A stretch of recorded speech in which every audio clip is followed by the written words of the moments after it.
Thank you, David, and my congratulations and thank you to the Lions Club. They consistently do such honorable work for our town for so many years. So there's a couple of very brief ground rules. We solicited questions from the candidates from a variety of sources for tonight's debate, and they were given and whittled down. We gave an early draft of those questions to the candidates, and then we shortened it even more. It's not intended to be a gotcha kind of night. We broadened the questions, made it a little more open-ended, so that we can get a sense of everybody's judgment and whatnot. The ground rules are as follows. We have 8 questions planned at this point, 7 or 8 depending on time. We urge you to give us, the candidates, your best thoughts in the limited time available, and not to engage in crosstalk or commentary on one another. It's fair to put forward your own ideas. Plans are better than those of others, but we ought not to be impugning each other's integrity, and there ought to be no personal comments. We're also not directly rebutting within the body of the question itself. If you choose to, you can elect to use some of your next time in response to the next question to respond additionally to what was previously said, but you may also elect to use your last minute or so when we sum up to set the record straight. We're going to start on our far left and move towards the right. The start of each question will move to the next person as we go through it. And to our friends in the audience, first of all, thank you all for coming. We're grateful to you. We know how much our town cares.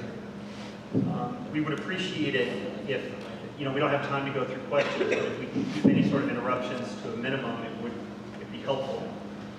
So our honorable candidates this evening include Al Dugan, Brian Staley, Tomas Castellanos, Dennis Rodoni, Dominic Grossi, Mary Tomburo, and Alex Easton Brown.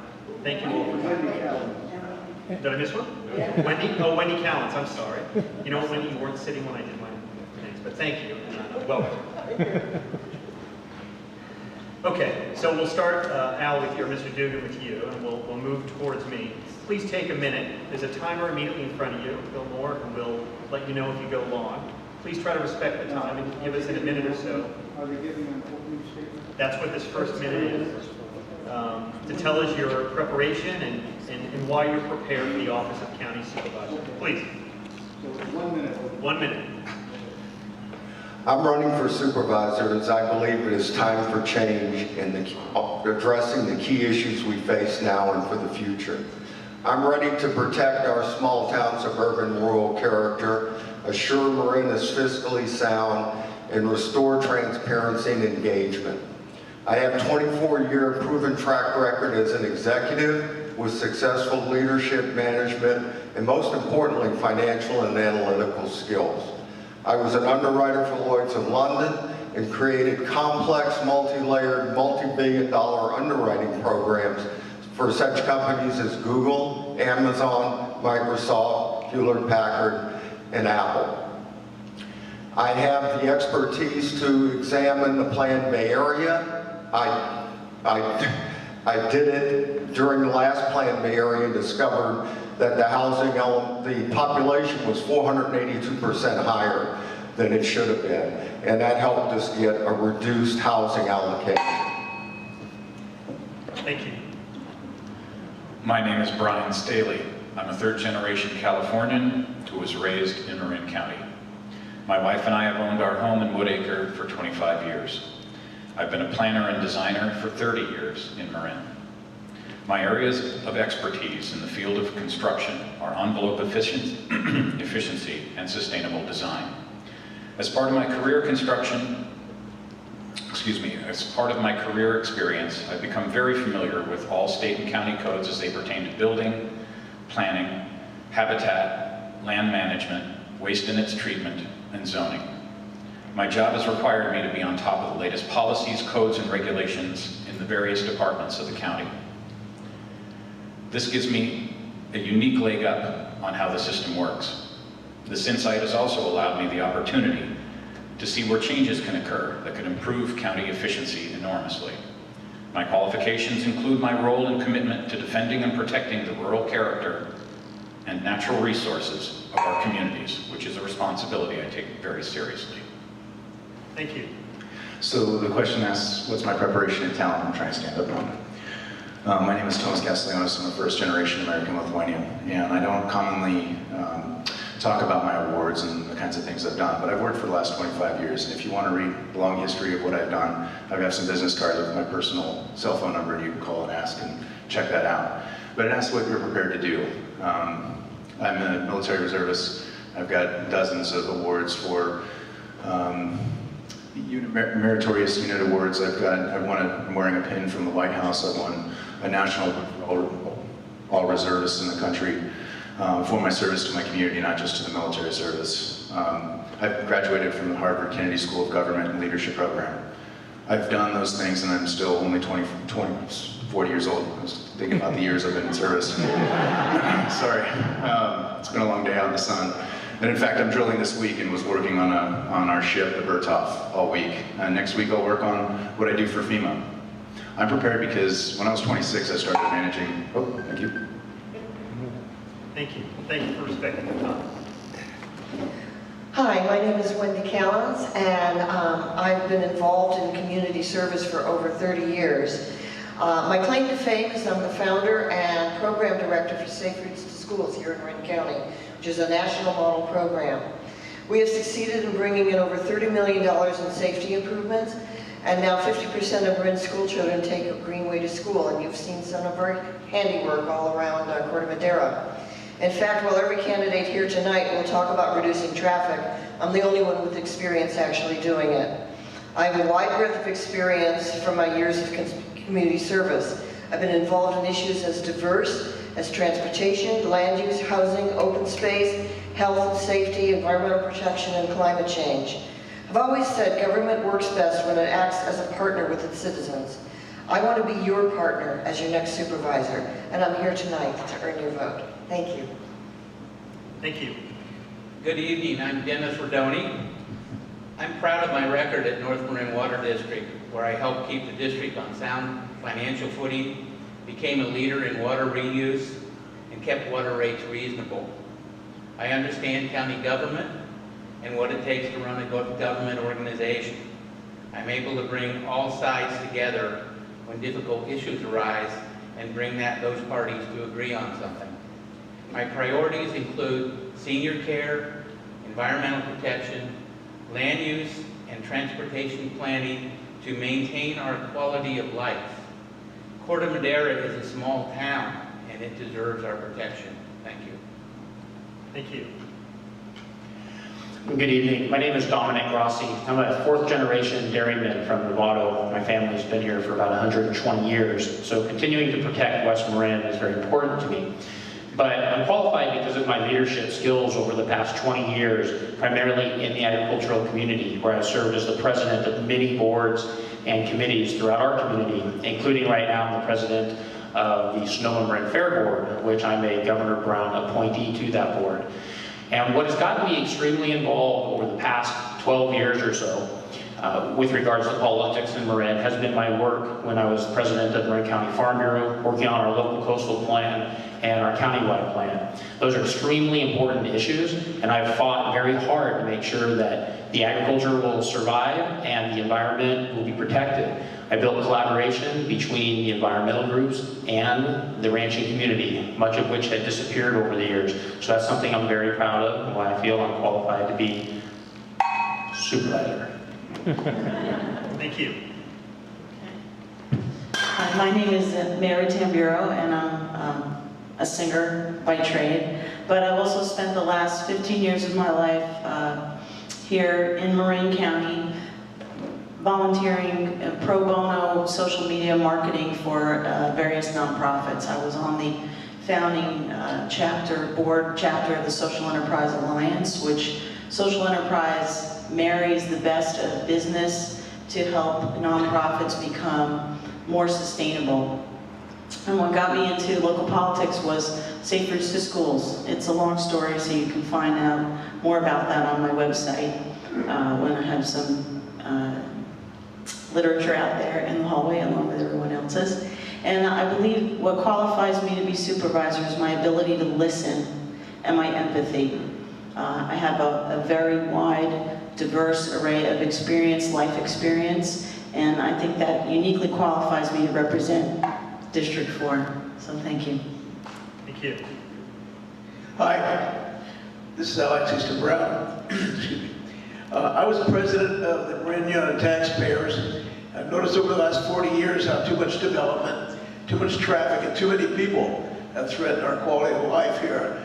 I want to start a moratorium, initiate a moratorium on development, because I think we don't have the water, our roads are at the carrying capacity, we don't have the infrastructure, and there's no other way except for the county to say no more development until all these things are fixed.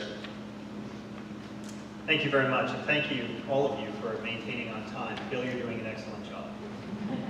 So we've divided up the evening into three sort of basic subject areas. The first one is transportation. The second one is environmental issues, including sea level rise and marsh restoration. And the third one is housing, affordability, and development, sort of land use issues. So our first subject, we have, and each of the questions, we're allotting 2 minutes to answer. So our first question, and we'll start, Mr. Staley, with you. The question is, please tell us what, in your view, can be done locally and on a county level to reduce traffic congestion. For example, do you support more public transit in Marin? I do. It's important to put transportation in context. Our district has several different kinds of traffic issues. We have tourist traffic, and that's more in the western area of our district. We also have afternoon and morning parents bringing kids to school, which also creates an enormous traffic problem within our immediate communities. And then lastly, we have 68,000 individuals who commute to Marin every single day. The majority of those are individuals who are in the service sector, taking care of our properties, taking care of our houses. And unfortunately, these types of things, unless we decide to reduce the use of our cars and or choose to reduce the standard of living that we enjoy, there aren't an enormous number of options to immediately deal with traffic. There are some things that we can do to sort of work around. One of the points that was mentioned in your list of questions mentions the fact that a number of people come from San Francisco to go to the East Bay through Marin, and that's an unfortunate circumstance. But other than that, there really aren't a lot of options that we have. Despite what you'll be hearing tonight, everybody will have their own particular little comment or their own particular idea about how to deal with traffic. There are very few concrete options. Luckily, there are opportunities that we have to incentivize things like getting people out of their cars, but specifically, there are very, very few options that we have. Thank you. So, this question comes up quite a bit, and I've explained that for the last 13 years I've been a commuter in the Bay Area. For 6 of those years it was in South San Francisco, and then now I commute to the East Bay, and I have for the last 8 years. And this question is very pertinent to me because I have to deal with it on a daily basis. And so the question asked, what would you support? And the one leading question was about, do I support more public transit? And I don't know if I support necessarily more public transit, but I read a story the other day that said they wanted to separate the two public transit agencies. Now, one of the issues for commuters, and when I did my survey about 8 years ago, I couldn't find a system that linked together so I could get to Oakland using public transit. Right? 511 doesn't actually do what you think it does. It doesn't have to buy the ticket for you. It doesn't, I mean, we have antiquated ways of connecting these systems. And as a systems guy, and to give you a little bit of my background, the government drops me into disasters, not just to care for people, but to help rebuild communities. That means their systems, their water systems, power. I just came off of a $60 million response to the Lake and Calaveras counties trying to get all of those systems back in line, including 3,000 people getting their homes. So when you're talking about transit, it's about using technology. So I've talked repeatedly about funding the metering lights along the corridor. When you look at examples of the East Bay, peak period, 55 miles an hour, everything's flowing. Especially if you go closer to San Jose, you can see a very good example of that. But we haven't. We've built those systems, but we never turned them on. What about using apps? And I'm a computer guy, you don't see me taking notes. I like to use my computer, and most of us do. I think we're of the age now. We need to be able to link these systems together so they're continuous. So I can figure out from where I'm standing right here how I get to San Francisco. So we haven't done that, and I think you need to elect leaders in office that are willing to look at that. They're not easy solutions. Nothing ever really is. But I'm accustomed to doing that because of the disaster environment I've been dealing with for the last 8 years. Thank you. Well, as I said, as the founder and program director for Safe Routes to Schools, I've been involved with reducing traffic around schools for the last 16 years. Here in Corte, Madera, I hope to ensure that you would experience minimal traffic around the newly opened Cove School. We did this by working together with the school district, the neighborhood, the town, and the police department. In order to develop, we spent a year developing a comprehensive plan, and this is how I work. Again, bringing people together, not just to listen to them, but to get people to talk to each other and work together. And we were very successful in, we got Marin Transit to provide transit service. We opened up some bike paths and walking paths. And when the school opened, 60% had chosen a green route to school. But before I did Safe Routes to Schools, I've actually been a transit advocate for the last 30 years. It's been my passion. And we need to focus on a number of different avenues. First of all, bringing back the yellow school buses. This will bring the most immediate relief and will augment the work that I've already done getting kids to walk and bike to school. I actually served on the committee studying the buses, and I'm well versed in its opportunities and also in its obstacles. We need to relieve the choke points on the highway and integrate modern transit traffic operations technology. But we need to greatly improve our transit system. It's basically a chicken and egg situation. People are not going to ride the bus unless it's convenient and frequent, and they can't provide more buses unless people ride them. So we're stuck in this duality. And one of the things we did when we brought the West Marin Stagecoach in is we had a massive marketing and incentive program that made that program a success. And that's what I would do to improve our transit system. Thank you. Thank you. I have not focused on traffic issues, mainly because for the last 10 years, as a board member of North Marin Water District, I've worked on water policies with the Sonoma County Board of Supervisors and the Sonoma County Water Agency. This included 4 years of drought management and conservation programs for 600,000 people in the North Bay and Marin. My recent mailer, though, outlines my 7 points for reducing traffic congestion in Marin. We need to work on making our public transportation better and available and dependable. Again, I'll repeat that. We need to make our transportation system better, available, and dependable. Dependable is a big issue. Addressing traffic congestion will involve land use planning to avoid making congestion worse. Capital projects need to modify roadways and better use of public or shared public transit to reduce solar driving. Working with Assemblymember Levine to get the third lane of the Richmond Bridge open will help us, but only if we address fixing the choke points. The county should work with big employers, government, agencies, and school districts to develop bus shuttles, reducing peak commute hour congestion. Thank you. Thank you. With traffic, we definitely, I think, need to increase the amount of public transit, but maybe not just yet. It starts with incentivizing it. We have to get people to use it, and once they're using it fully, then you can start to increase it. If people aren't using it, it doesn't make any sense to add more public transit right now, and that does require making it more dependable.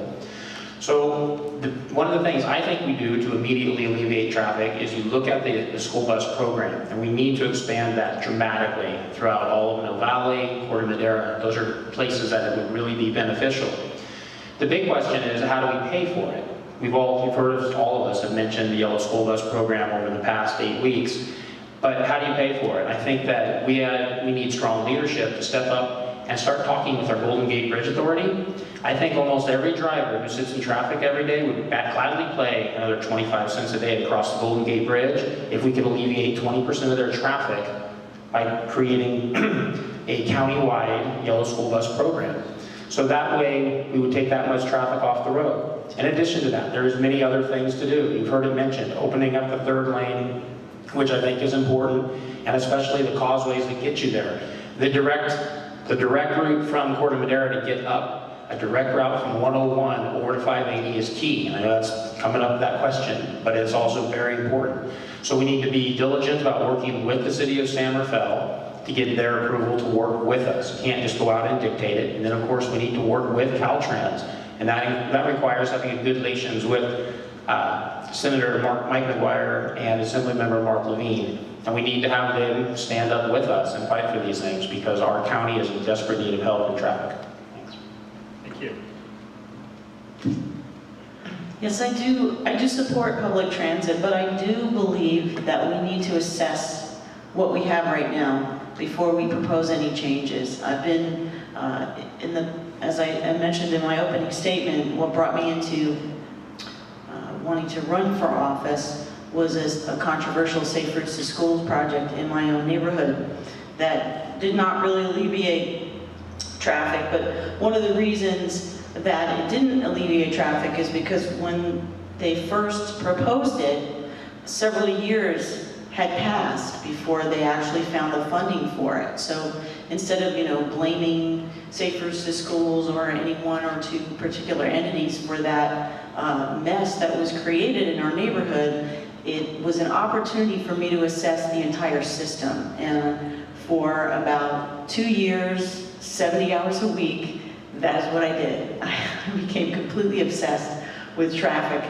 And I took a class that had Google Earth. We have a lot of technology available to us today that we're not using, as Thomas mentioned. So what I propose is to do a complete assessment of where our traffic points are and then start to use a flexible public transit system to alleviate the traffic messes at peak times. And also, land use is a big thing, and I guess I'll talk about that more because I'm about out of time. Thank you. Thank you. Yep. We need to stop spending nearly $100,000 a year attracting tourists to Marin. They only benefit a few businesses, and we're left with their pollution, their traffic, and their trash. We need to limit the number of tour buses at Muir Woods. Right now, there's 1 million visitors a year. We need to shut down Vista Point on the Golden Gate Bridge to all but pedestrians and bicycles. We need to charge commuters $5 during peak commute times. This is out-of-county cars. We're making the shortcut from the city to East Bay. We could put a fast-track reader at Supervisor Drake and Anderson and another one at Bell and charge them $5 that way. We need to cone open the third lane on the Richmond Bridge, probably both third lanes. To do that, we're going to have to push Caltrans because they seem reluctant to do anything about it on their own. Thank you. Thank you very much. The most critical thing we can do on traffic moving forward is we have to make sure that we get our 2017 Planned Bay Area housing allocation correct.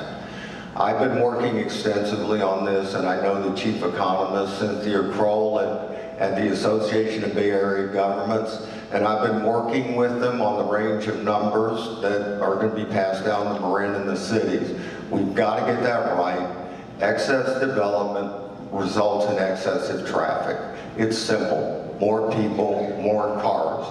We have to make sure that the next housing allocation is correct and matches up with our general plan.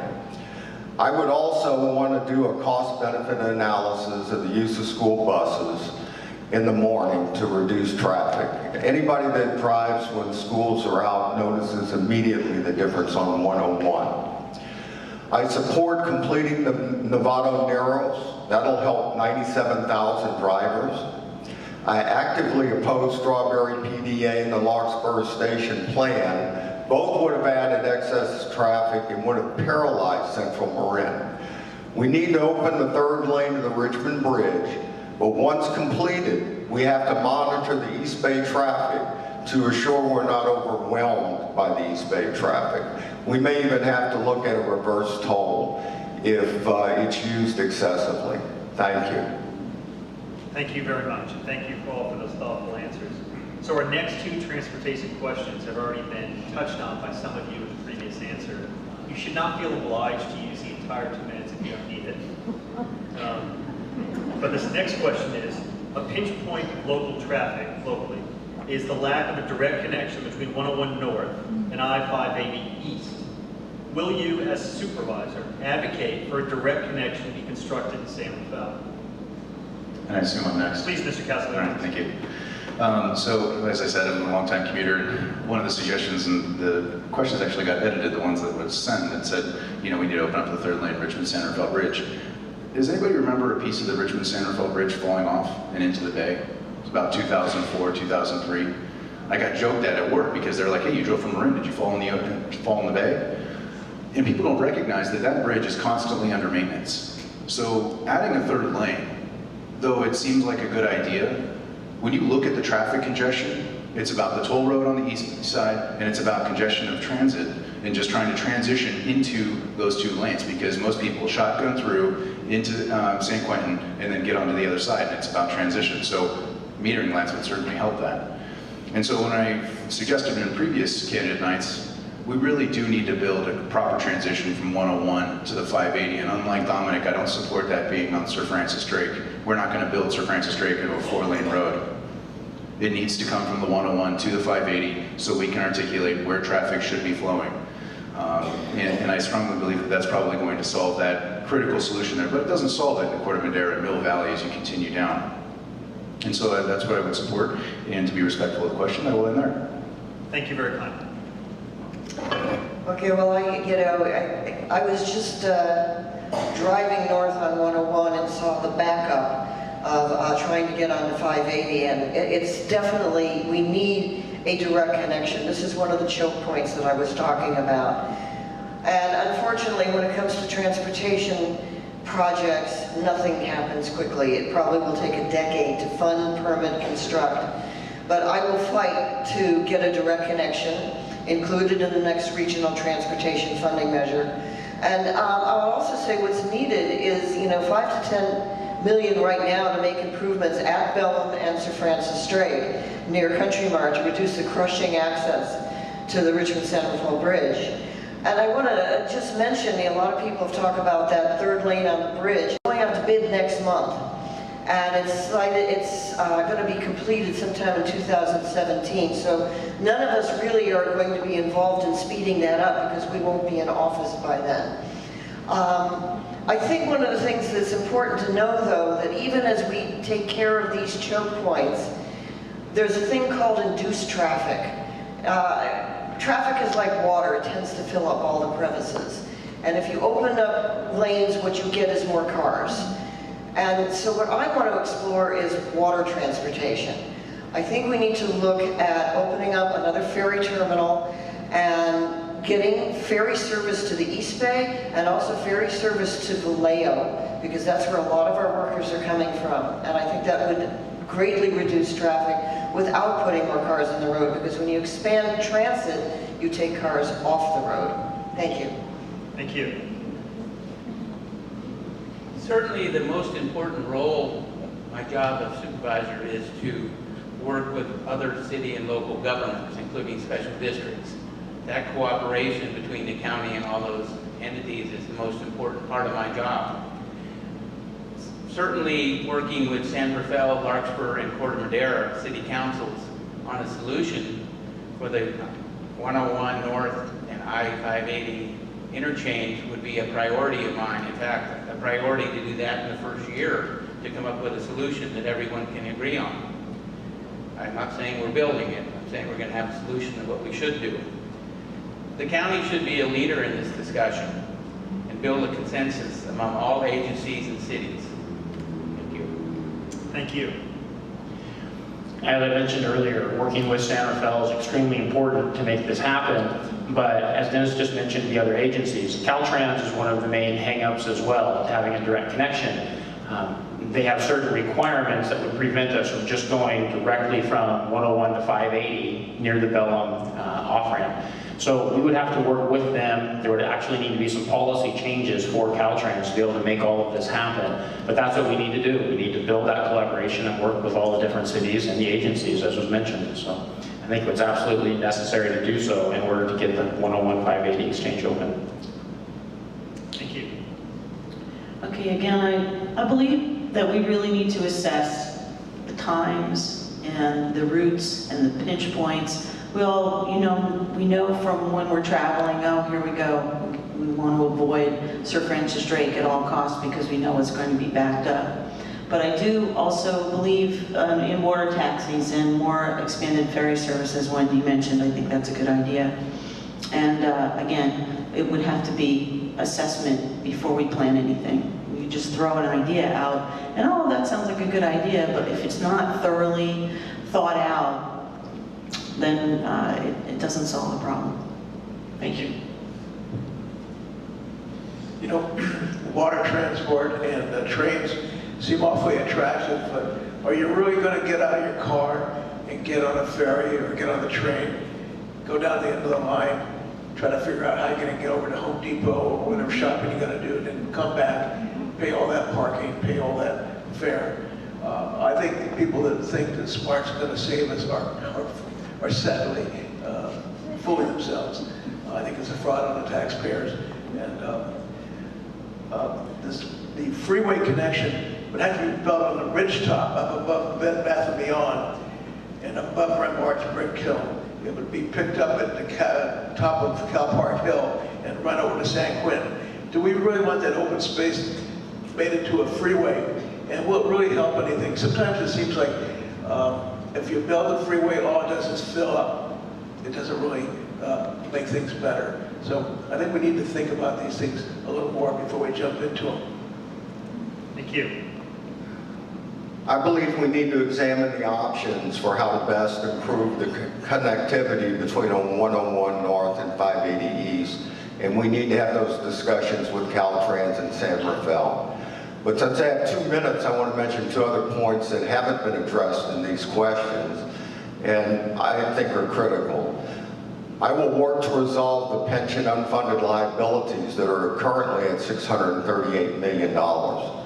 We need to assure we can pay the people we owe the pensions to and that we have something sustainable moving forward. I'm the only candidate here that has been endorsed by Citizens for Sustainable Pension Plans. I will also pledge to prevent the use of toxic herbicides and pesticides by the county on public lands. We've reduced it, but I think the preponderance of evidence is clear that we shouldn't be doing it. And then finally, we need desperately to increase transparency and engagement. There is too much special interest and consultants only doing the work down at the Civic Center. Thank you. Thank you. Yes, it's very important to look not only at the issue of what's causing that pinch point at the transition. Housing costs in Marin are going up at an exponential rate. It's simply too expensive for most people, as I mentioned previously, the 68,000 people, the majority of whom are service sector workers, for them to live in Marin. So what do? They live in the East Bay, they live in the North Bay, they live in Sebastopol and Santa Rosa, and they fill our streets. So the question is it really going to be effective to install a transition that essentially is asking people to continue to come from San Francisco, use Marin as the throughway to get to the East Bay? And I would argue that you need to use a combination of incentives as well as penalties or fees. If you can, the most effective tool, as has been mentioned, is to create a fee structure for those people that are using Marin County as a transitional means. The other thing is that you can incentivize in also a proactive way for people to get out of their cars if possible. One of the big driving forces, as has been mentioned, is also the fact that for some reason parents seem to loathe the idea of allowing their child to get to school on their own. Psychologically, unfortunately, the advantage is that that if we do convince or are effective at convincing parents that their children are safe and it is okay for them to head to school on their own, and I would imagine many of the people in the audience went to school when they were on their own, when they were going to school. Today, the dynamic is much different, and we need to look at the psychology of that. Thank you. Okay, and our final transportation-related question. You should understand here in Corte Madera, traffic is an important issue to us. I realize it may seem tiresome that you've had to answer these questions repeatedly, but it's important to us. So, Ms. Callens, long-term, do you see the smart Larkspur landing station, negatively or positively, impacting the businesses in the surrounding area, given the congestion parking, tricky pedestrian transit from the train to the ferry terminal? I think this question comes from our friends in Larkspur. I would imagine so, yeah. And I want to thank my fellow candidates for promoting my program, Safe Routes to Schools. I think that if we do this right, I think we can benefit the businesses at Larkspur Landing. What I see as the main problem with the center is that it's not walkable, let alone bikeable. I had a friend who lived in one of the apartments up there, and you can't not walk from your apartment down to the shopping center because there's no crosswalks, there's no way to get across, there's no stairways. So we need a pedestrian system within that center, not just from the train station to the ferry, but from the train station to the business center itself, and from the businesses there, from the people who live there, developing a whole pedestrian circulation system. Marin Transit also is right now working on shuttle connections to the SMART, and so that's something that is going to be in place, but I think we also need to look at Google-style buses. We have a number of major employers. I'd like to see if we could work with the school districts, maybe working through the Office of Education to have a bus that takes, a lot of our teachers are coming from up north, and if we could have a bus that could pick them up at the various stations and take them around to the other schools, I think that would greatly alleviate transportation from the SMART stations. Thank you. I think the author of the question identified most of the issues coming with the SMART train for Larkspur. But with the SMART startup starting soon, we need to make the train a success. Working cooperatively with Larkspur and Corte Madera, I need to help minimize the disruptions and make SMART as useful as possible. For SMART to be a success, connecting public transit improvements need to happen, including shuttles from the train to the ferry and a safe pedestrian route from the train to the ferry. Any additional development at the landing will complicate the solution, and we should avoid it. With hard work among us, we can make this thing work, but we need to work at it. Thank you. Thank you. Yeah, I think at the beginning, the question asks if it will negatively affect, and I do think at the beginning there's going to be some hiccups to figure out how this is going to work, and it's going to negatively affect businesses. So what we need to do is have a good plan in place, and for me, that real good plan is having a pedestrian walkway. We need to be able to have direct access from the SMART terminal over to the ferry. I think that's extremely important. And besides that, I'm not sure that a bus running people across the street will be that much help. It's a quick shuttle, but it's not that far of a walk, and we need to be able to have people get there as quickly as possible. The other thing that's really important is to make sure we synchronize our lights so that everything going along Sir Francis Drake Boulevard is lined up perfectly to work with the trains as they're going by. We don't ever want to be stopping the trains or having the traffic get stopped in any way, shape, or form. It needs to be synchronized and work fluently. Thank you. All right, this question seems to ask if I can look into a crystal ball and come up with an answer and predict the future, so I'm going to say no. I think that the SMART train is obviously going to help alleviate some of the commuter traffic from the North Bay, hopefully, down into San Rafael and surrounding areas. But we definitely do need to make sure we have safe pedestrian access, and not just pedestrians, but all vehicles. You know, people that are using scooters and skateboards and wheelchairs and walkers, and so I would like to, hopefully, we won't have any curbs. I have an aversion to curbs because I think they're very costly to engineer and people trip on them, and we should just separate people from traffic with green streets and landscaping because it's more attractive, it's better for the environment, and then we don't have to deal with all these tricky curb and gutter situations. So as far as impacting the businesses, I hope it won't impact them negatively, but time is really the only thing that's going to tell with that. Thanks. Thank you. I've already expressed my disdain for SMART.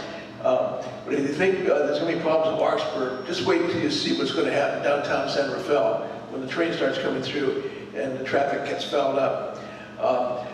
In the paper today, in the IJ, there was an artist rendering of a 41-unit apartment house in San Rafael, proposed at the corner of B and 2nd Street.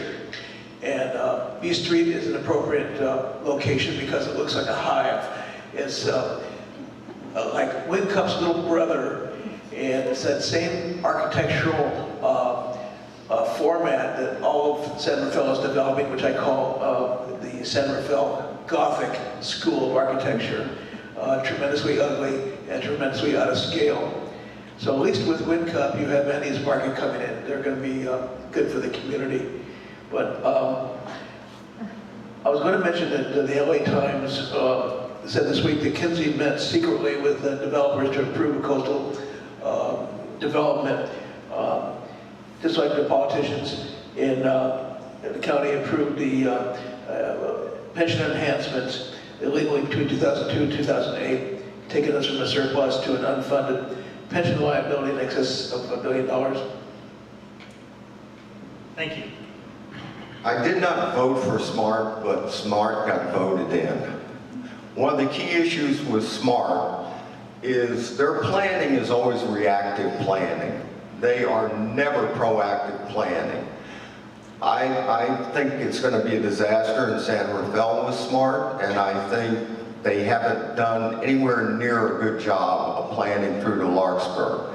So I think that there's a lot of issues there that have to be looked at, and they have to start looking at them really quickly.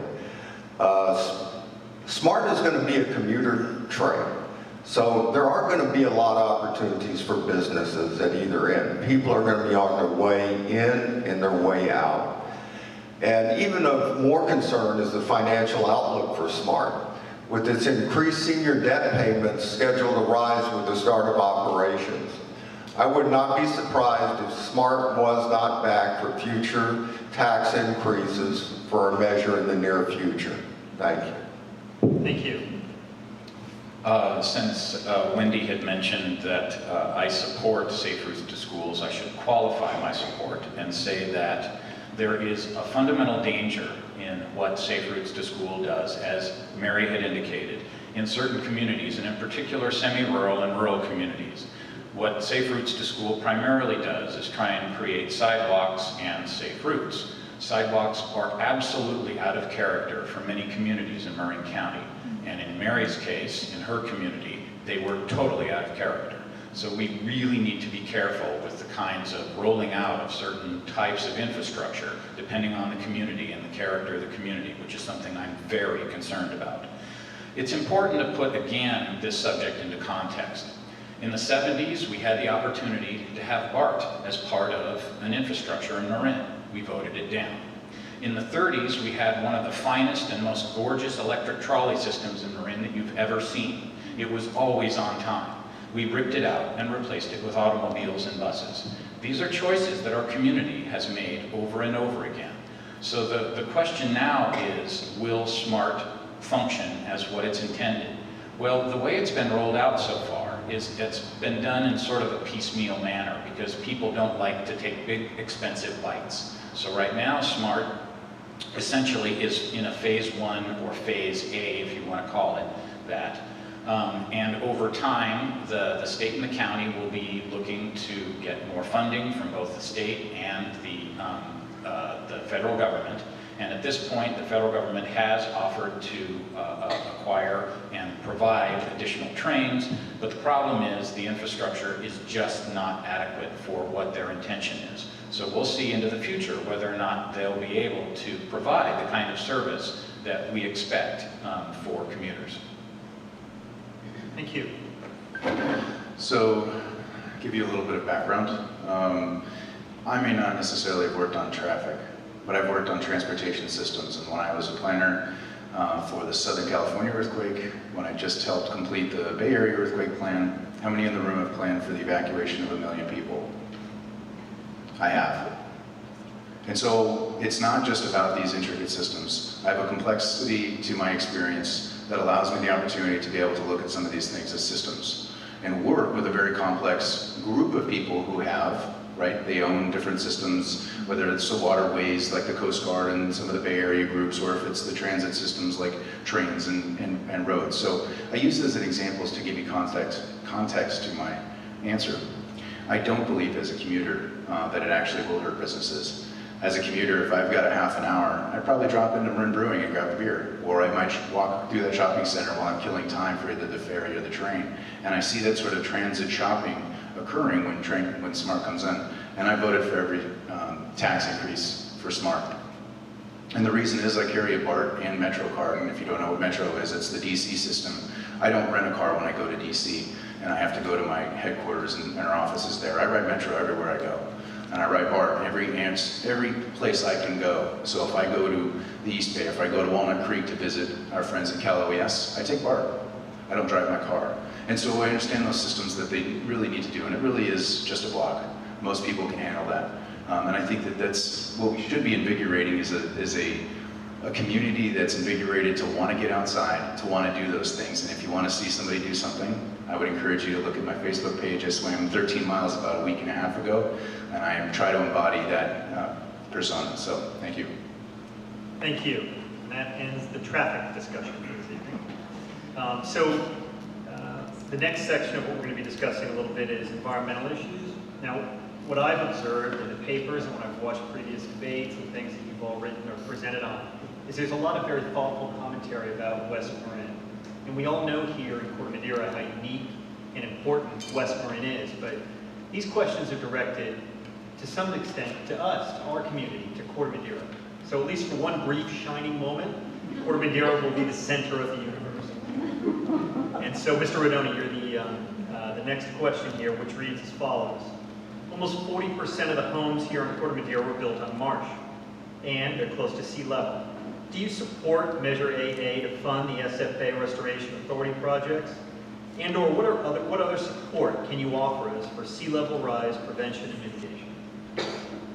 Thank you. I've adopted Corte Madera as my second home. So I've endorsed Measure AA, and if elected and that measure is passed, I will make sure Marin gets its fair share of those funds. We do that by having projects shovel-ready, what we call shovel-ready, sitting on the shelf, ready to be done as soon as the funding money becomes available. AA could provide the necessary matching funds for our projects that not only benefit the Bay, but also protect residents from encroaching waters and storm tides. We need to leverage all these funds to get the most benefit for our Measure A money. Corte Madera staff is already engaged with the county, talking about projects and identifying infrastructure that need to be raised or need to be moved and are most at risk. Permitting will be a challenge unless the county takes the lead to get all the agencies to cooperate and expedite permitting for these projects. Federal, state, Army Corps, BCDC, county, and cities all need to be at the table for expediting these permits. We should also look at finding a funding source for the private property owners who need some help also. Thank you. Thank you. I find myself in a position here to agree with everything Dennis just said. It's pretty straightforward. I too have endorsed Measure AA. I think it's extremely important for all of the Bay Area, and especially the people here in Corte Madera because of the situation Mayor Bailey mentioned. So other things more direct, what I was thinking of talking about was streamlining those permit processes, and you have to do that. It's extremely important, especially in emergency situations, to make sure your levees are built up where they need to be, and we need to continue to raise them up as the sea does rise. So that's extremely important, bringing all the agencies to the table, and the county should be there to back up Corte Madera with whatever you need to get those things done, to protect the people of Corte Madera, your homes, and your businesses. Thank you. Well, I do support Measure AA. I do have some reservations about how the funding is going to be distributed, but I believe that we can take care of that. As far as expediting permits, I don't believe that's a good idea. If we're going to be expediting anything, it should be restoration of our wetlands, because that's the first defense for sea level rise. So I would definitely be on the side of restoring as many wetland properties as possible. Also, right now, homeowners have an availability, some federal grants to raise their properties in preparation for sea level rise. We just passed a deadline for county to assist with filling out those very complicated forms, but you should still look it up on the county website, and I'll see if I can get a link from my website to make it easier for you to find that information about raising your property if you have concerns about sea level rise. Thanks. Thank you. I support the goals of AA. I am concerned, though, that we're setting up a $500 million slush fund, and we don't even know who's going to be spending the money and steering it. I prefer a benefit assessment district in each county where the beneficiaries of the tax monies pay a proportionate amount. Right now, AA was conceived of by corporate entities in South Bay, Google, Apple, Oracle, and they're only going to pay $12 a year, and yet they're going to be receiving millions of dollars, in benefits. I just don't like the way it was put together, kind of like the way SMART was put together. Thank you. I'm 100% in favor of making diking permits easier for low-interest loans so people can make their existing houses withstand flooding. I'm very concerned with Measure AA as the devil is in the details. First, there will be no one from Marin on this JPA, this Joint Power Authority. Secondly, there is no guarantee any funds will be used for Marin. This measure will also provide a false sense that Marin issues are being actively addressed. The county needs to directly address these issues. Finally, the structure of the tax is flawed. A multi-billion-dollar company sitting on the Bay Shore will pay the same amount per parcel as each Marin homeowner. This measure was funded by a high-tech lobby organization, the companies that will reap the benefits of the small tax amounts paid compared to their exposure. So I think that we should not approve or vote in Measure AA, and that we should come up with a measure that actually is going to make Marin safer. Thank you. Thank you. Despite the fact that a lot of people are under the impression that AA is to create raised berms to protect houses, its primary goal is to rehabilitate wetlands. And if you'd like to see or like to take a look at what essentially is being proposed, you can go out to the Hamilton area along the water, and that's where essentially the first prototype rollout of what their intention is going to be. It's very important to mention that the National Oceanic and Atmospheric Administration is saying that over the next couple of decades, we're not talking about inches in sea level rise, we're talking about feet. What does this mean? It means that these kinds of efforts will essentially be futile at some point. When you are creating mounds of soil, you are essentially reducing the water and the flow of the tides that are going in and out of the wetlands. Wetlands are incredibly important ecosystems. We have to maintain them, but they will be subsumed rather quickly over the next couple of decades. I believe, as an environmentalist, I believe this is too little, too late. I think that we need to be much more aggressive with regard to our approach. We need to look at really the dramatic effects that it's going to have on our infrastructure, and really think seriously about whether or not it makes sense to continue to site housing directly along the water. I think in many cases, and it's going to be unfortunate, that many of these houses are going to have to be removed, and there's not going to be a lot of option. Thank you. So to answer the first question, I do not support Measure AA, but I do support mitigation and prevention. As one of the people who's seen direct effect of climate change throughout this country, I've deployed 7 times to the Pacific, twice last summer to the Big Island for 2 hurricanes, and last year was the most active season for hurricanes and typhoons in our history, in recorded history. So when you talk about sea level rise, you can go a couple of different routes. One, I heard marsh. First thing I thought of was liquefaction. Anybody understand what liquefaction is? An earthquake is more likely, according to the scientists, than climate change will affect you in a more recent period.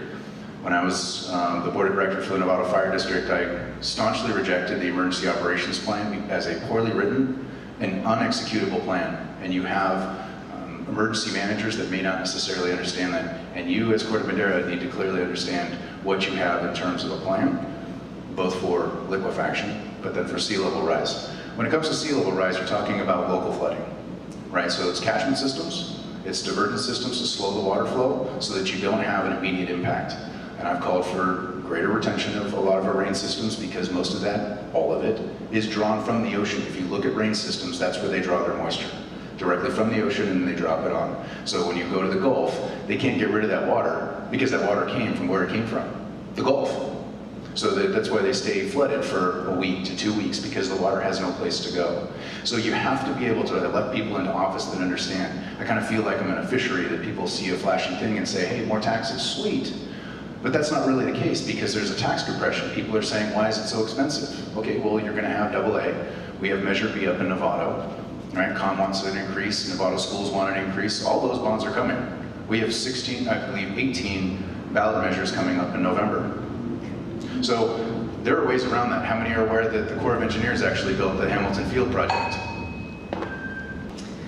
So I absolutely support Measure AA. This is a major funding opportunity for restoring wetlands, which is our first level of defense for sea level rise.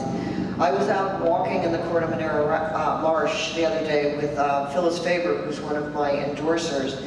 Some of you may know that she's one of the people who helped preserve the marshland out there. And one of the things she did was put markers out there. And we were out there and we could see that the marker she had put out there is already underwater. So this is what we're experiencing. We could well see, if action's not taken, you could start seeing flooding on Paradise Drive. This is a serious issue, and this is a major opportunity. I find it's ironic that homeowners on the wetlands here in Corte Madera are actually prohibited from making improvements that they need to do to protect their homes by the federal agencies. And so I think we not only need to protect and restore wetlands, we also need to help homeowners to protect their homes. The county's C-SMART and Baywave, and those are acronyms, and I'm not going to go into it, but their efforts have mapped out the threat levels, and they're evaluating the mitigation opportunities. These opportunities should be made available to homeowners through expedited permitting and lowest interest loans. And just as a little aside on the last question, this Friday at 1 o'clock is the opening of the Marin Ferry connection, which is the pedestrian pathway that will take people from the SMART station to the ferry. So go on out there and help celebrate, because it's happening. Thanks. Thank you. Okay, then our final environmental question, Mr. Gross, this is for you.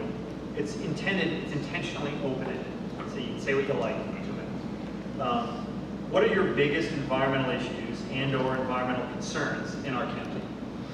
Well, I actually do think that sea level rise is the biggest threat facing us here in Marin, and We're going to see that because we do know the sea's coming up a couple of feet sometime over the next 80 to 100 years, so it's very important. And to me, with so much of Marin County in flood zones, it becomes imperative that we work on it right now. And that's why we just talked about Measure AA and a lot of the same things.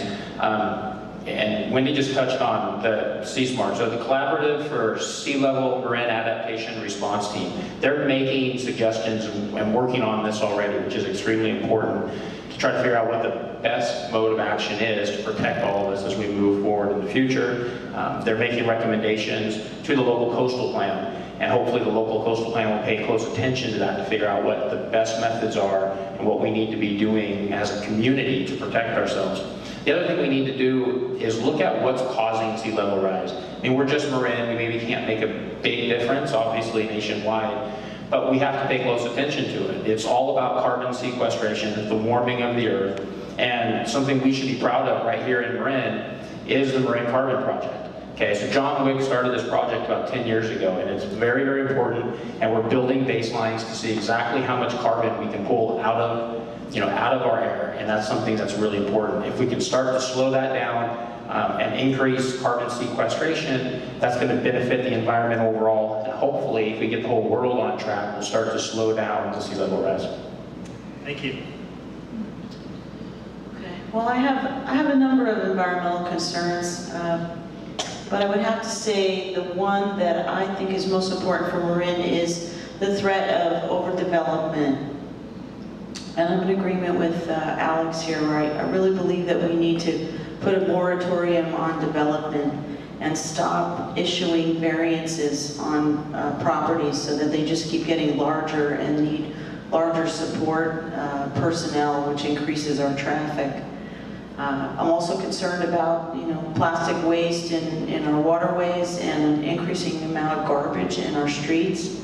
And so I think that there's a lot that we can do, just do it personally, but we really do need to come together and address some of these issues.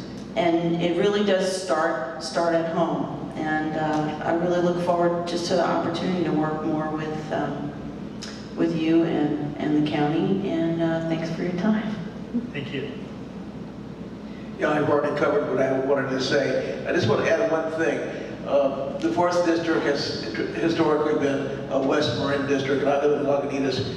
But I think that Corte Madera has been underserved, and I think whoever is the new supervisor needs to put a lot of more effort into serving the 101 corridor, and Corte Madera and Western Nevada too, and Homestead Valley. Thank you. One of the biggest environmental concerns I have is the potential for overdevelopment. We have Planned Bay area that's on the horizon with new regional housing allocations. No matter what we try to do locally, if we have regional housing allocations passed down to us that do not match the general plan, we still have to zone for it. And that makes it real simple for a developer to come in and sue the city or sue the jurisdiction and be able to build high-density development because it had to be zoned for that. So we're at a critical point in time, and overdevelopment impacts every part of the quality of life in Marin. It impacts schools, it impacts the infrastructure, it impacts public service, and it impacts water. So we got to make sure we get that right. I also absolutely believe we should ban all toxic pesticides and herbicides. There is no reason in the world, with the preponderance of evidence that is out there, that we should in any way be using it, even in small amounts. If we have more than enough wealth in this county to make sure that we're not using something that can have a serious adverse effect. Thank you. Thank you.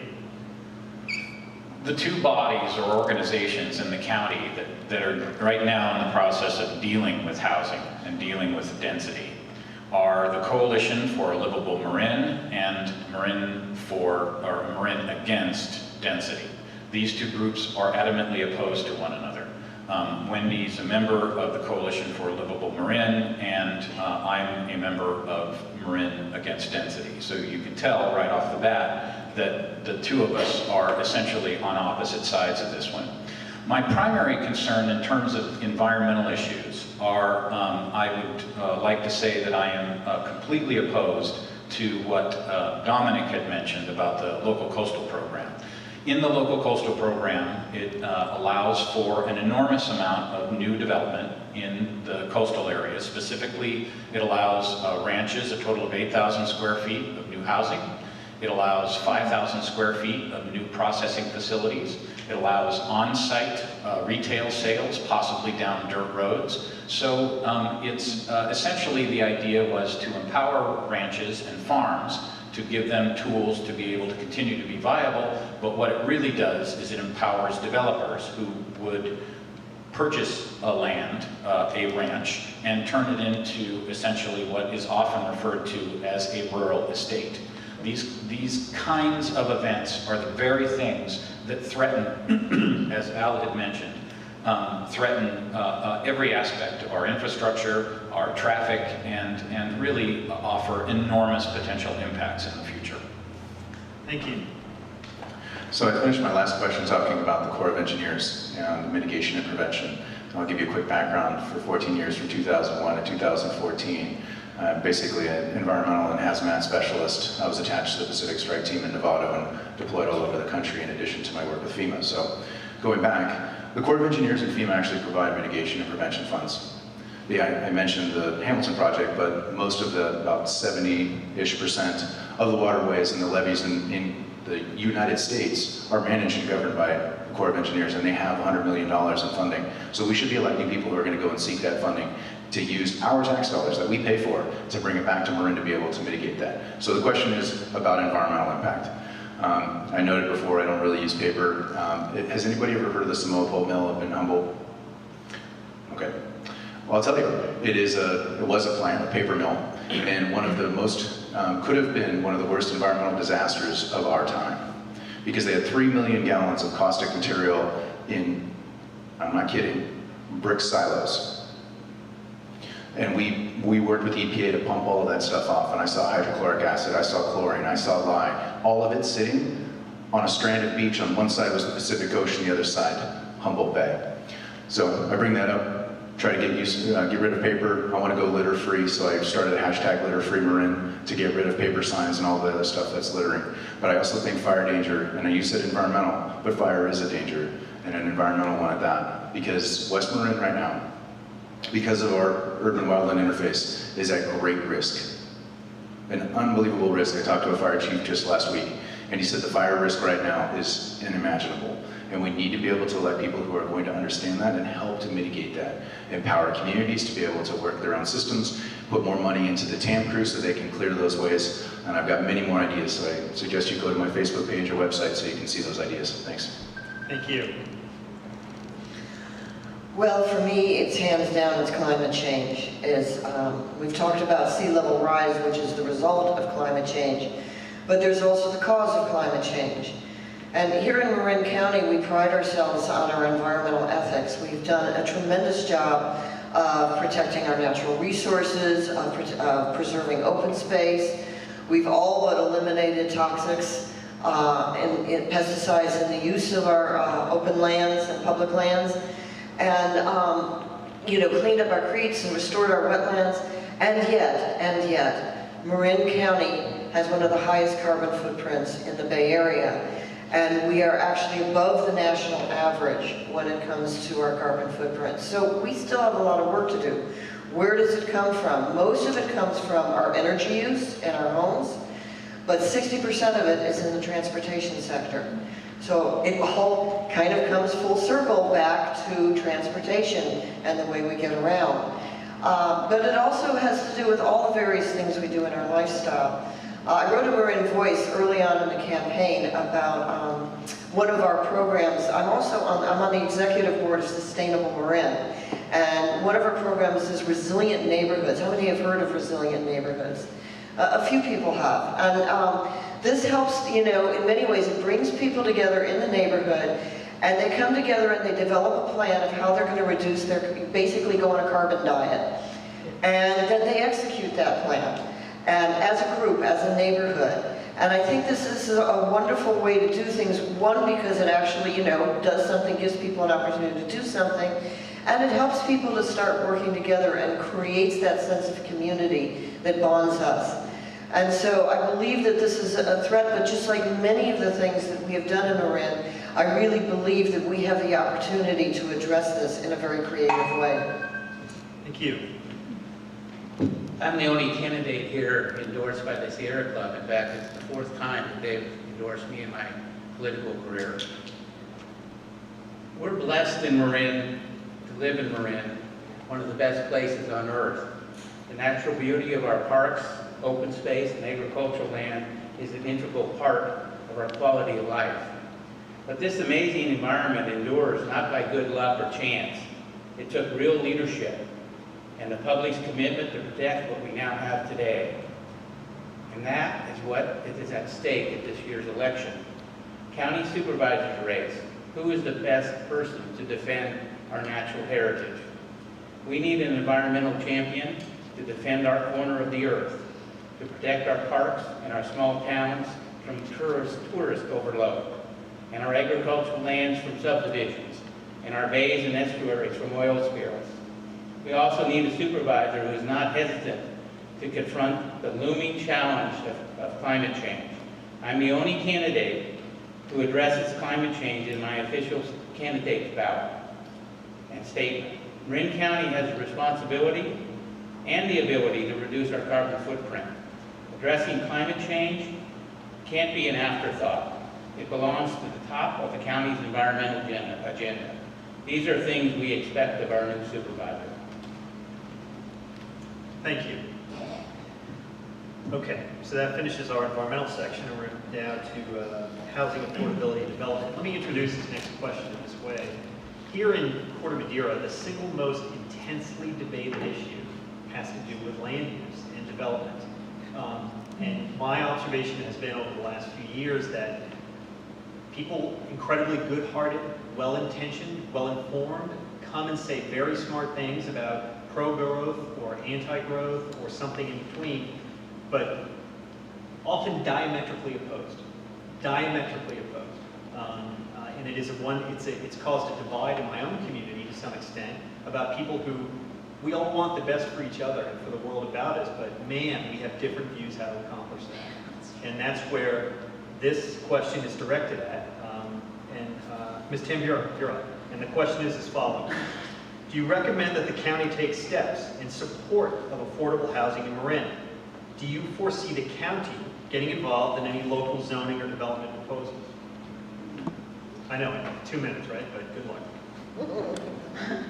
Well, this issue, I believe the county has a responsibility to make sure that already existing structures are being used in the best way possible. That's where we come back to land use. And I've seen where they just, willy-nilly, we used to have, for example, in downtown Mill Valley, we used to have some pharmacies, we used to have a hardware store, and now the closest hardware store is on the freeway at Goodman, so I have to get in my car and either drive to Goodman's or Home Depot in order to get what I need for hardware, and that's not practical and doesn't help. As far as affordable housing goes, I do believe that the county should work with, as example, the Coast Guard properties in West Marin. I think that was a good use of county resources to make sure that that becomes affordable housing. But I would like to see an assessment of currently existing structures and see what we can do to make them affordable housing. Also, what I do believe is the best way to approach that is a nonprofit land trust structure. We have something called CALM in West Marin, and I constantly use the Artworks downtown model in San Rafael as a great example of affordable housing. We had a nonprofit organization purchase a building, and then they rent it out for affordable housing. And I think we need much more proactive projects on the part of people that are concerned about affordable housing to use crowdfunding measures and do more of that, because we do have technology. If we have the will, then we can have enough affordable housing. We don't need to leave it to developers to come in and sell us a bill of goods saying, oh, this is affordable housing, and then 10% is affordable. Thanks. Thank you. Marin is built out, except for second units and such. If you haven't noticed, Marin is already overcrowded. I went to New Zealand a couple years ago, and I said, my God, this is how Marin was 40 years ago. You can stand there, maybe a car every 10, 15 minutes. I used to stand in front of the Lagunitas store 40 years ago, and maybe every half an hour a car would come by and start to drink. The real estate market controls who lives here. Prices are high because people with money can afford to live here. It's our capitalist system. We can't do anything about it. There's no way we can change that. Dick Spotswood, today's IJ, tells how a house in Bakersfield costs $200,000. Well, that's great if you want to live in Bakersfield. And I think Bakersfield is kind of cool in some ways, but I prefer here, and that's why I've been here all these years.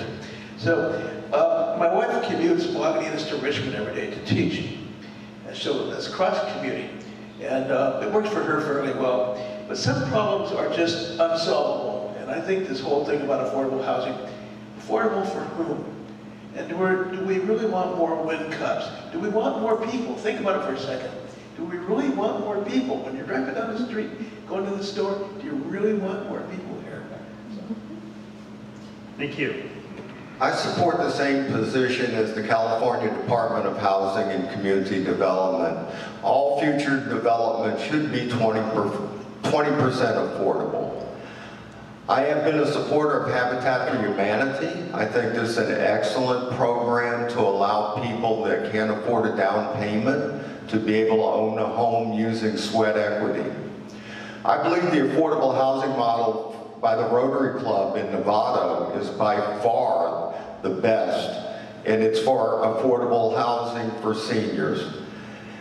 Because it is privately funded with a land trust, everybody that lives in both these units is from Nevada.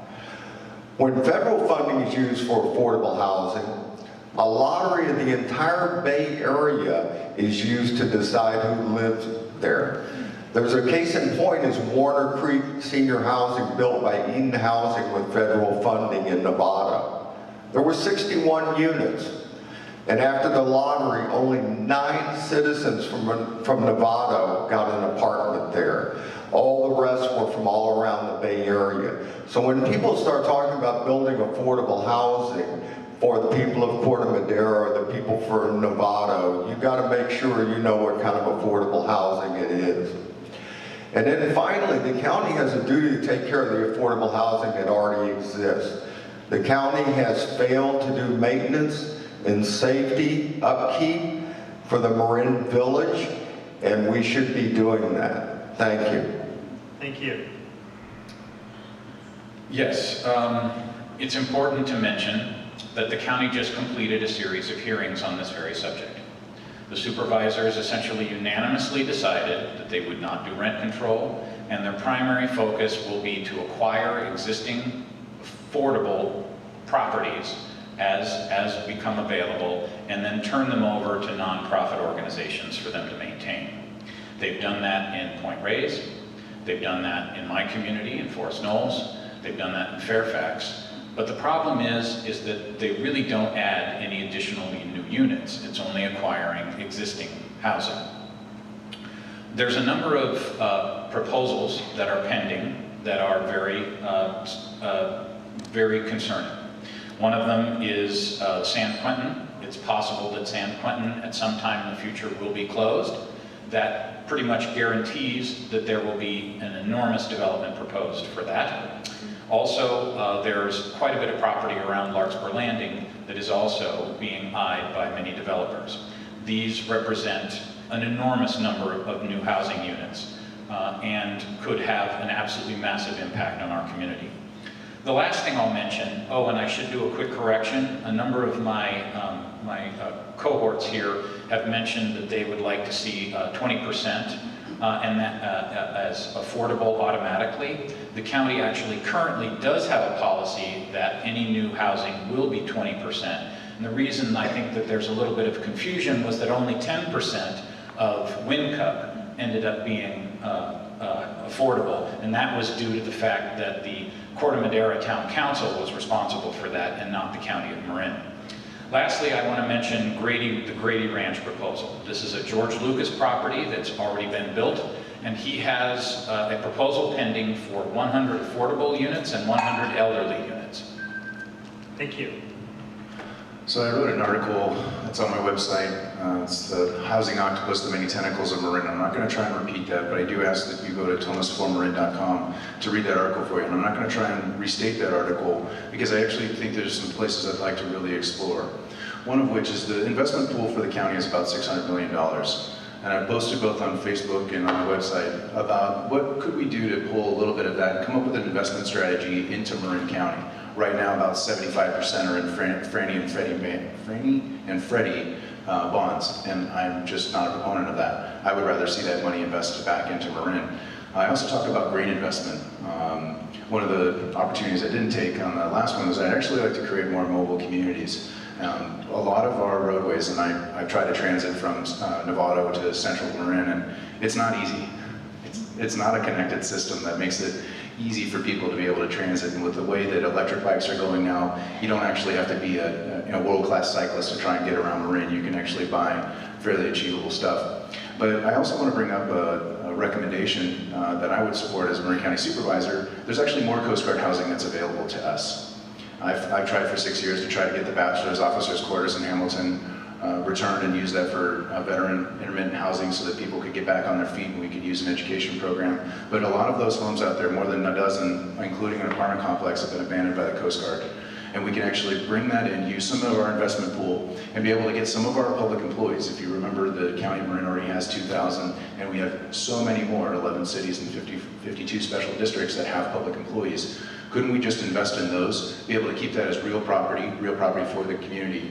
In addition, I love Mary's idea, my wife being a crowdfunding person, to look at community crowd investment. There's some examples in Petaluma and Oakland that we can talk about later. Thanks. Thank you. Yeah, what we have here is we're a community out of balance. If you look around at the housing that exists here in Corte Madera, this was once a very solid middle-class community with very affordable homes. And the problem is, because of the scarcity of housing, the market forces has driven the prices up so that what used to be the top of the market is now the bottom of the market. In other words, what you used to pay for mansions, you're now paying for fixer-uppers. And so that we have to realize that when we're out of balance like that, it affects our whole community. Your school district, which you should be very proud of, you have a wonderful school district, and you want to have good quality teachers, and yet the school district is having a hard time hiring teachers because they won't come and work here because they can't live here and they don't want to do an hour's commute. You know, it may be true that the people who live in the Novato development didn't live in Marin, but 90% of the people who live in affordable housing actually work in Marin. Not everything is WinCup. I like the way Sloan, pointed out. There's either for development or you're against development. And it's what is it, and who does it serve, and what does it look like? You have a really wonderful example of San Clemente Place. It's right around the corner from WinCup that nobody's complaining about because it fits right into the community. Right across the park, you have apartment buildings. And tucked within all the single-family homes of the old railroad communities there are these little apartment buildings. I know when I was walking through there and I'm going, wow, there's apartments here. I didn't even notice it. So the question is, nobody asked the community to start with, what do you want? What do you want your community to be? Let's get an engagement process where you can actually start thinking creatively. We have a lot of great ideas up here and out there. And let's work together to find the solutions. Thank you. Thank you. Corte Madera, like Marin County and other cities and towns, have a responsibility to provide housing for all incomes. Those include senior, workforce, and affordable. We must find ways to do this by avoiding high-density, high-impact developments. They don't work. Local character needs to be maintained at all costs. I support building infill homes, buying homes for sale to keep them affordable, and maybe selling them to current employees or public employees. I support making second units and junior second units more affordable by reducing or eliminating all fees and working on the building codes to make them less costly to build. Because if you can't build them reasonably, you can't rent them reasonably. Plan Bay Area is and was too much a top-down directive without any consideration of local character. I believe local should always trump regional directives. And as your supervisor, I will bring that message to ABAG and regional organizations. Lastly, I plan to ask the county to invest in its people, set up a silent second housing fund to provide down payments and other help for firemen, policemen, teachers, and other public employees to move back into Marin. This is already done in Napa County, and 15 other municipalities in the state already do this, as well as my water district, North Marin Water District in Nevada. Thank you. Thank you. So since nobody's actually answered the second part of this two-part question, I'm going to reread it because we may have all forgotten. Do you foresee the county getting involved in any local zoning or development proposals? So the answer to that, for me, is no. You know, cities should have the autonomy to do what's right for their cities. The county should be there to support them when necessary. So that being said, you can move on to affordable housing aspect of this question. And there's lots of different ways that we can support affordable housing. And I do think the county should be involved in helping to find places where people who perform very, very important services to our community can live there. I just think it should be done in a smaller scale where it is appropriate, like what they did out in West Marin with the Coast Guard property. There may be some other properties here and there. There's some out in Hamilton, as was mentioned earlier. The key is to make sure that the people who are living in those affordable housing units are actually living up to their contract. There are contracts that come with being in affordable housing that require that they live and work fairly close to where they live, and we need to make sure that people are doing that. We don't want to provide affordable housing for people here in Marin and then have them traveling to Vallejo or to Oakland or to Richmond.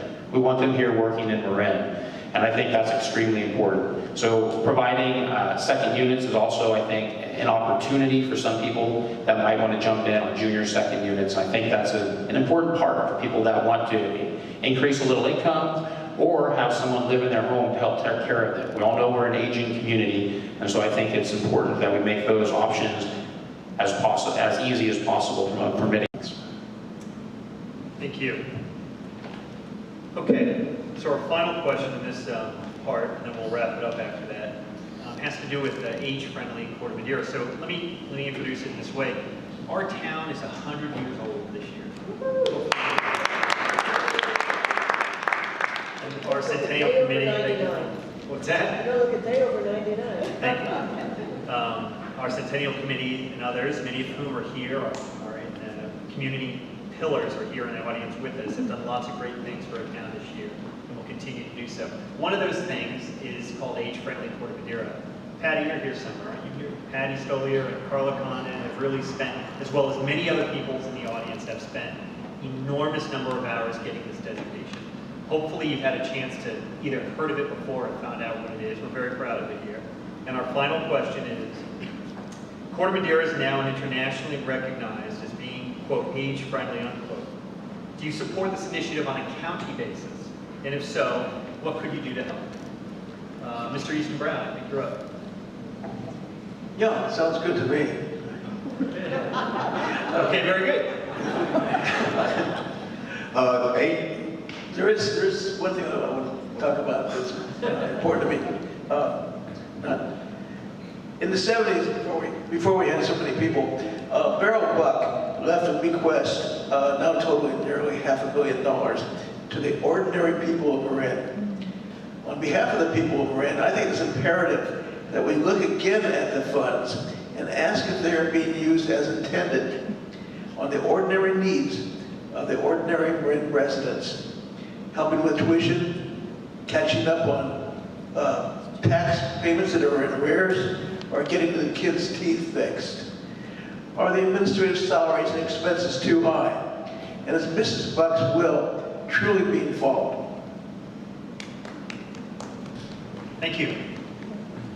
I've reviewed the age-friendly designation, and it has a lot of extraordinarily good things about it. It's a lot of good common sense, and much of Marin already matches up very, very well with it. The one thing that I saw, or I didn't see any coverage of, was to make sure that seniors had a way to move and stay around their own house, to be around with their friends and also their relatives. So, you know, that's one of the things I think is critical. And we can do that with second units where the parents move into the back and the kids move into the front.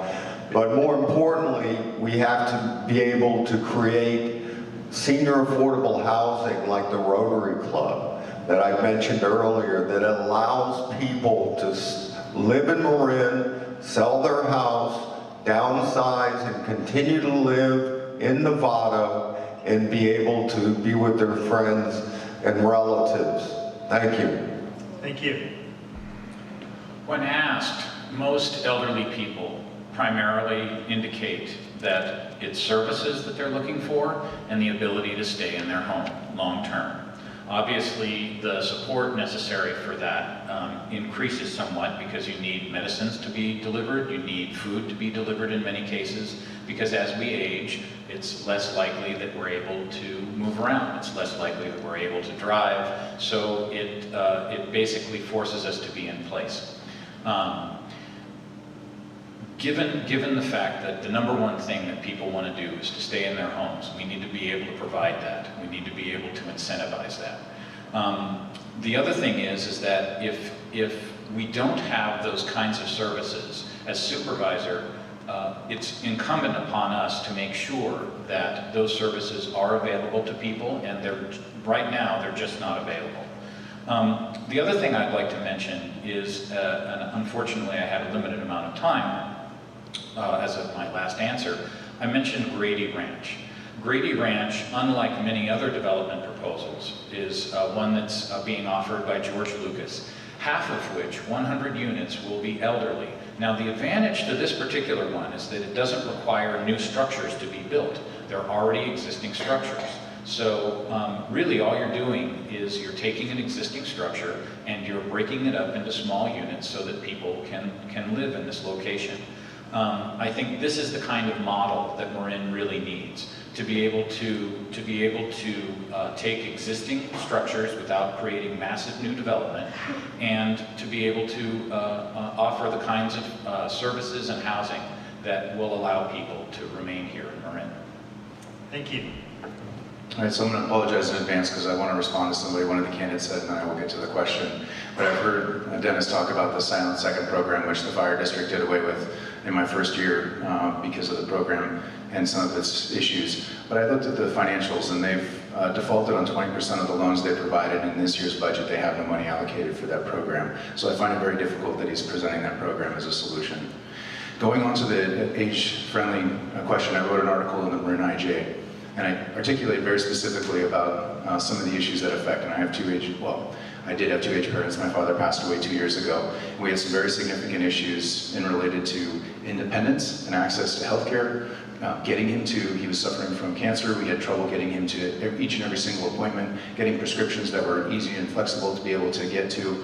And I wrote about those in the article because a lot of these issues that come up, the county's already given that 46% of the workforce is going to retire. And my mother-in-law is about the most independent woman I've ever met, Kit Cole, and she used to run Tam Bank. If you remember, there used to be a branch right over here. And I've never met a more fiercely independent woman. And she wants to go where she wants to go, and we don't have a system in place for her to help. She can't even find a single-level home she wants to move to from the long-time Ross family home because they're just not available, and she can't find access in where she wants to live. And I think we need to do that as a county along with the rest of the 11 cities. And the special districts have a role in that because they do provide some of these essential services. And I do believe that we need to have some combined combined plan that articulates exactly how we're going to serve the age-friendly population. And I know the question says, do I advocate for international accreditation? I'm just going to give you one example. The fire district went for international accreditation. It cost them $500,000, and today they're not accredited. Accreditation is very nice. It gives you a very clear set of guidelines that you can follow, and I think we should be looking at those and adopting them, but I do believe that we need a connected plan that tells age population exactly where they can go for the things they need. Thank you. Thank you. Yeah, you know, when I was walking precincts, I met a woman who used to be quite active, and then she developed hip and leg problems, and now she walks with a walker. And she kept me at the door for a long time because she was very lonely and very homebound.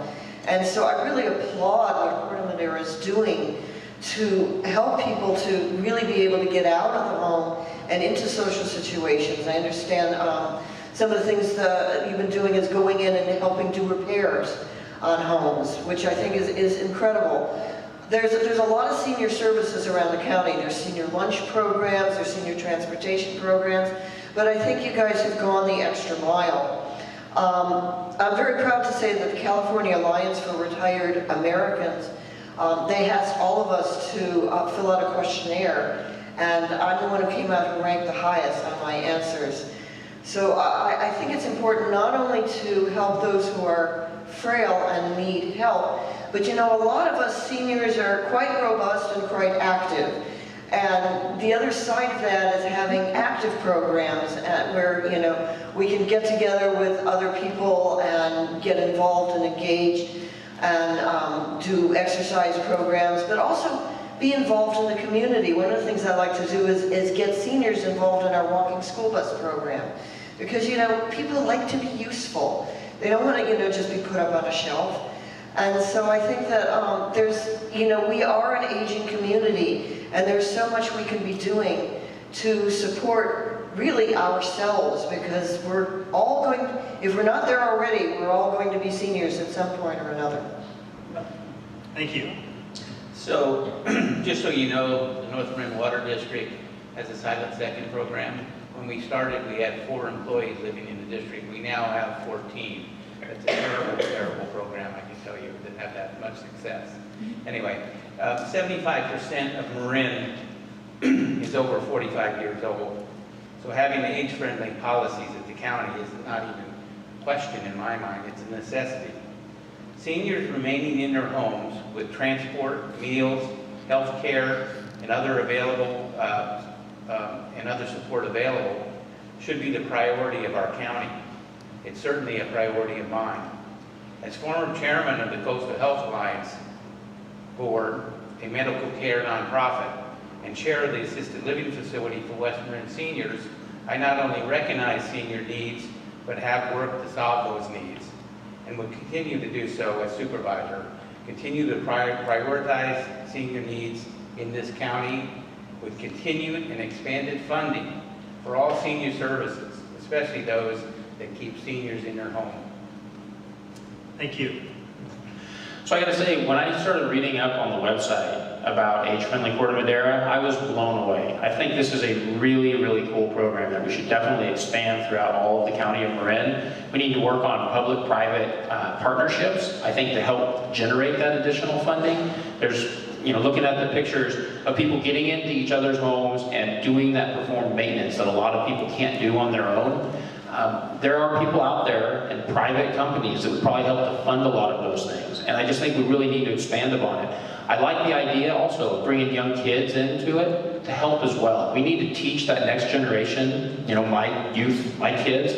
I'll be honest, they don't work nearly as hard as I think all of us did growing up. And I think they need to learn about giving back, and you start them at a young age. That's something that I think is important. And there's kids out there where they can learn a little bit about community service and helping the elderly. So I would definitely want to continue funding this. I'd like to let Corte Madera take the lead on it. I really think what you guys have done here is a great thing.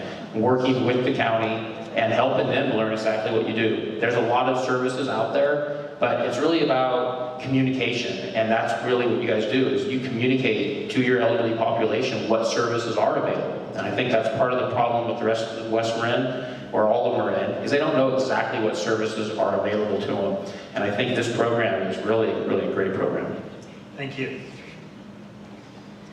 Okay, I'd like to repeat that. So thank you for that program. There seems to be a lot of parallels between the the age-friendly program, and Marin Villages. I see a lot of really great common ground there.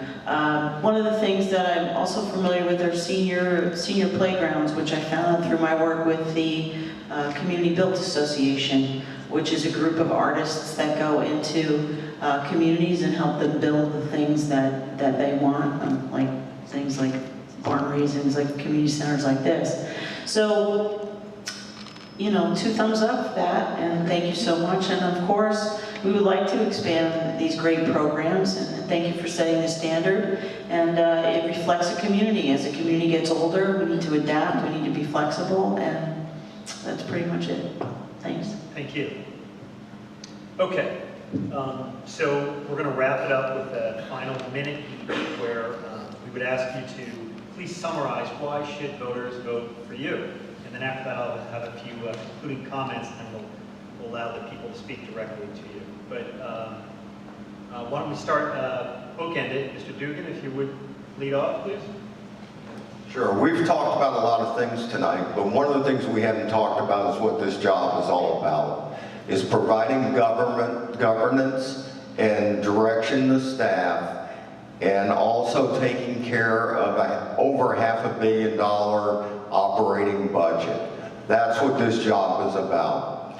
I have a 24-year proven track record as an executive with successful leadership management and most importantly, financial and analytical skills. I am ready right now to start on day 1 to take up that responsibility.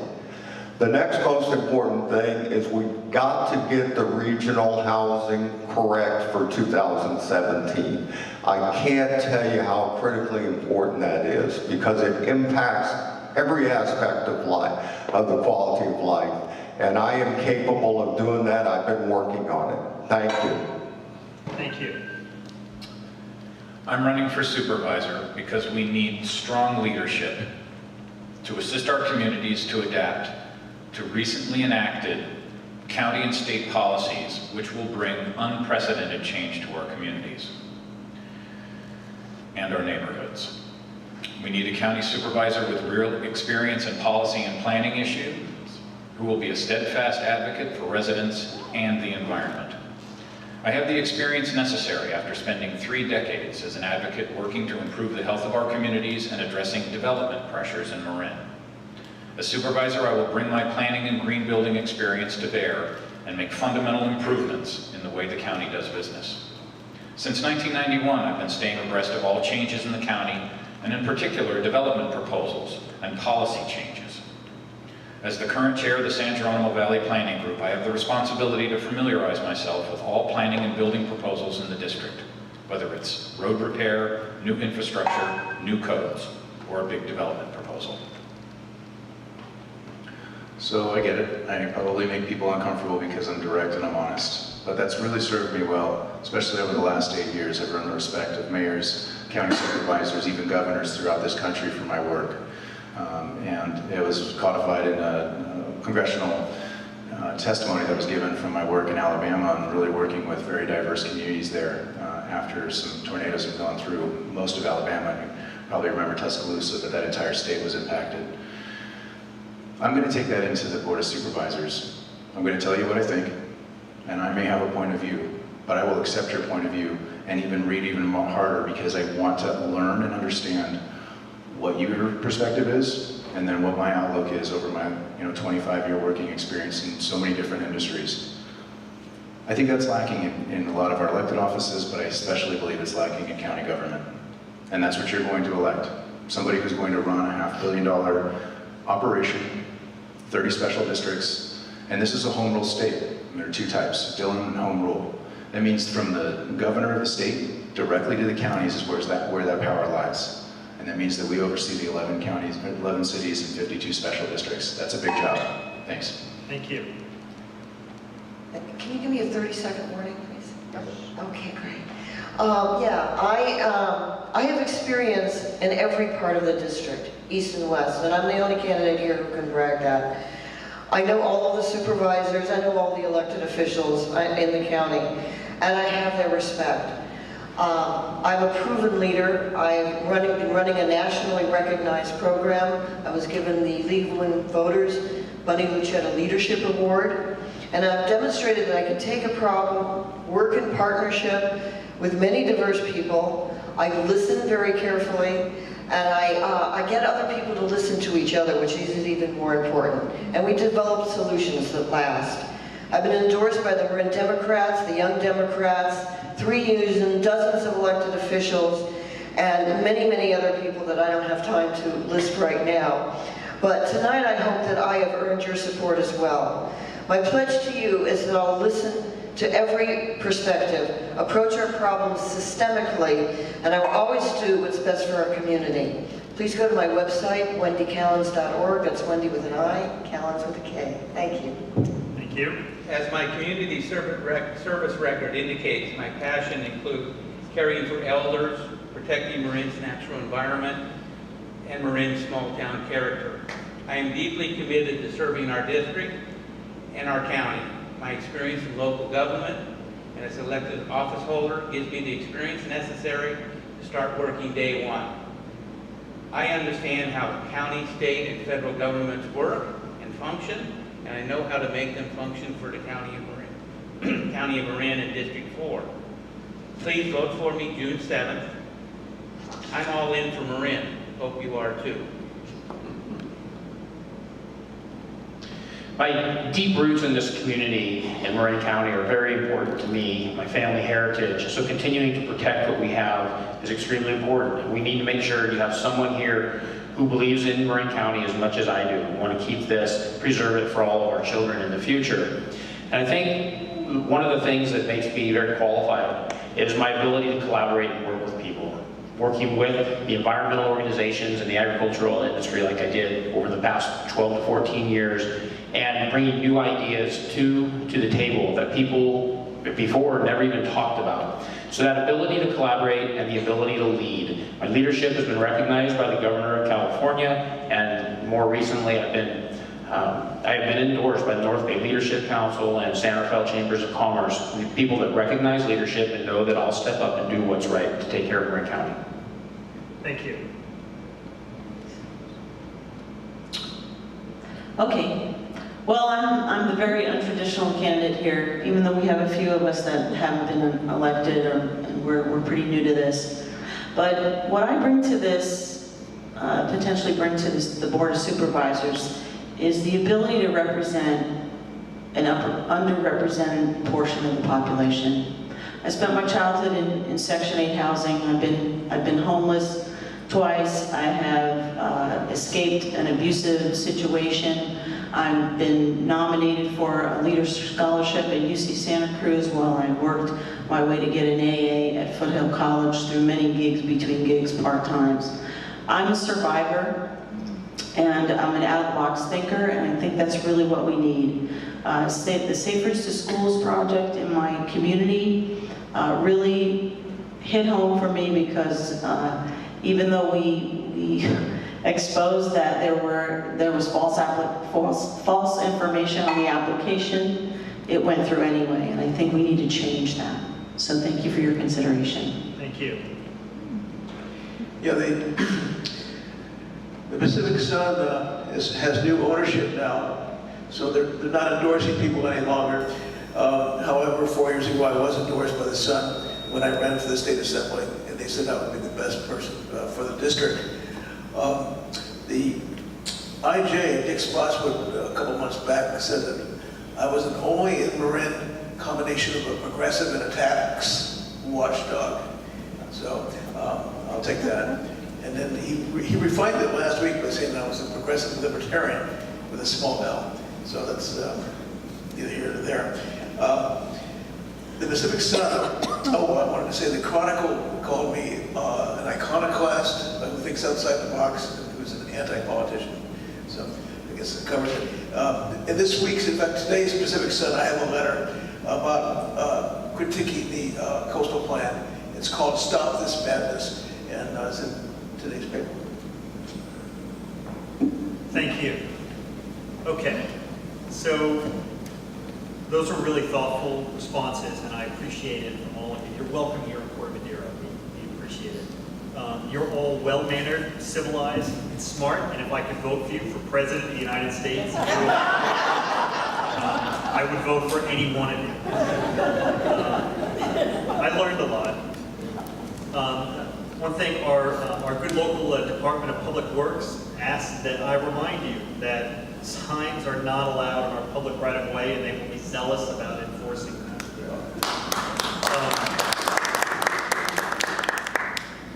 So here's what I'd like to conclude with, though. By the way, after we finish, I hope that some of you, or maybe many of you, can stay at least briefly to speak with. I know many people in the audience would like to speak with you. One of you will be our supervisor. One of you will be our supervisor. Tonight, you showed us that you're good listeners, and I hope that you remember us here in the Port of Madera, and come back, and don't be a stranger. Thank you. And I think that concludes our evening. Thank you all for coming, everybody.